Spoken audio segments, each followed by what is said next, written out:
I feel like in the last like 5 to 10 years, this narrative has just grown and grown that coffee is really awful for you, especially coffee alternative companies are saying this. And I know this for a fact because I have a coffee alternative company. I think we're so much more than a coffee alternative brand, but like we are a coffee alternative or something in addition to coffee, the Violet Fog potions. And so of course I've done a ton of market research, and so many of these brands take the stance of being against coffee, and I just think that's so irresponsible, and here's why. Number one, coffee is so full of so many antioxidants, and I don't think I think a lot of people aren't getting enough antioxidants in. To take out the coffee would take away from their antioxidant load, number one. Number two, there is plenty of research that shows that coffee can be really helpful for preventing Alzheimer's and dementia. I also think that coffee can help brain synapses, just like the quickness in which how quick is your brain on your brain's feet, brain synapses. And then some experts say that it can help with metabolism. I always go back and forth on that one, but there's plenty of really great benefits to coffee. And coffee is also deeply cultural or deeply familial.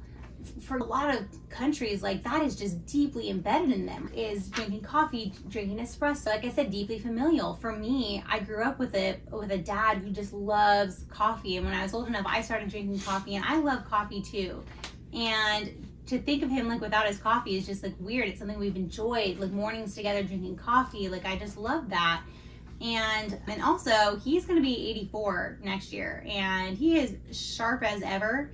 So does the coffee play a role? I don't know. Like studies say that is actually a very high possibility that it does play a role in why he's that age and doesn't even show an ounce of dementia or Alzheimer's or anything like that. And he is very quick on his brain's feet, you know what I mean? I do think, of course, like your coffee needs to be super organic, right? That is it mold tested, all those things. You want high quality coffee, of course. Like Folgers in your cup, you don't want Folgers in your cup. Like you don't want McDonald's coffee, all of that. That's just, it's not high quality coffee. But get a high quality coffee and I think you're fine.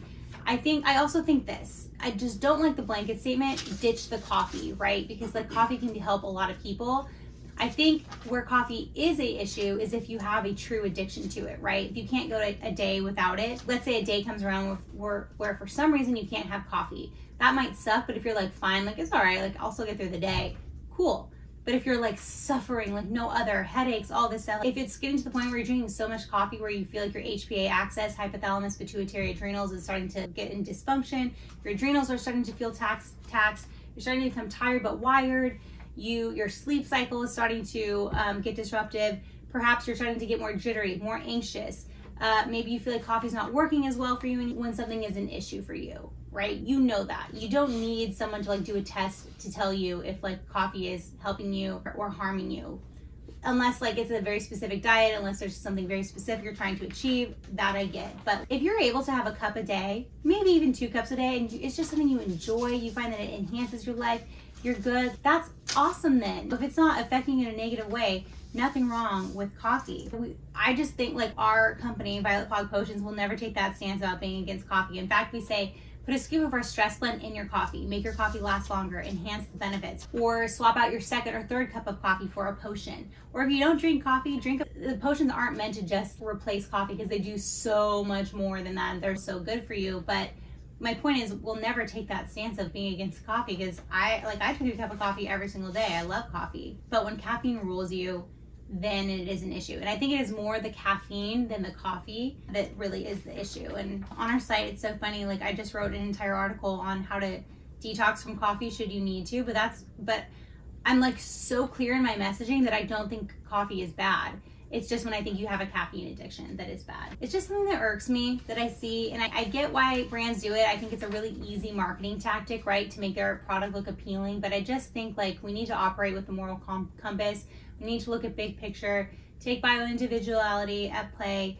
Oh, obviously, caffeine genes, that's a thing too. If you ever get a genetic report, you'll see how well you metabolize caffeine. Some people way better than others. But yeah, I just think the blanket statement that coffee is like bad for everyone, I just don't think that's super responsible.